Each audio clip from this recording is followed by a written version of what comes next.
The people in your business are everything. It almost doesn't matter what field you work in. It's people who make the product, and it's people who talk to customers. One of the most important, if not the most important thing I think you can do as a CEO is to pick great people, to motivate them, to get them excited to come to work every day, and to make sure that they're doing the absolute best possible job in the most productive way possible.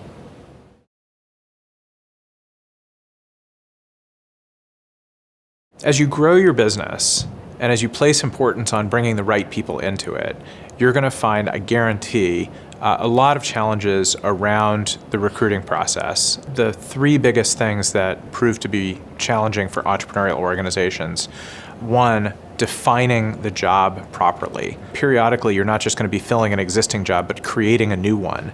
And taking time out to really stop and think about what you're going to be paying someone to do, what you need done. Is it a full-time job? And is it the kind of job that's easy to hire for? That job definition piece becomes very, very important. The second thing that a lot of startups fail to do is put the time into the recruiting process that they need to get a good outcome from it. And you should think of it almost as seriously as as getting married or as adopting someone. You're going to be spending a lot of time with this person. They're going to be a big part of your workforce. The final challenge that I think a lot of startups have is they think that the recruiting process ends when they hire someone. And our philosophy at ReturnPath has always been that the recruiting process doesn't end until 90 days after the employee has started. And that last leg, the onboarding piece, becomes particularly important to make sure that the new hire sticks and that they get integrated into the organization, they're up and running, they're productive, and they know what their job is.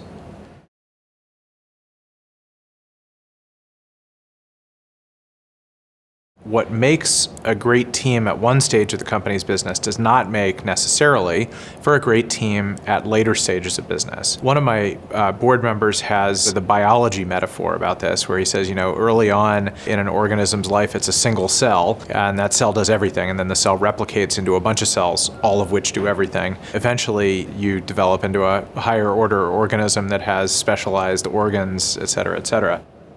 Early on in a company's life, you want a bunch of people who are jack of all trades, who can be good at lots of things and who aren't afraid to jump in and take on things that they don't understand. You want people who are in sync with you and the way you think about building the business, the way you want to run the company, who are good at follow-through, who are good at getting things done, who don't get caught up in perfection when what you really need is speed and directional accuracy. As the company scales, you start to need people who specialize in particular areas. And I think one of the traps that a lot of entrepreneurs fall into is believing that every employee can scale with the business and every employee can grow into a more specialized role over time. When in fact, some people aren't good at that and don't like that, and some people actually thrive better in smaller environments, just as some people are specialists and are probably more cut out for larger environments. I've had some members of my team who've scaled really well and who have grown consistently with the role, stayed one step ahead of it. I've had others who over time have decided or discovered that it's not for them.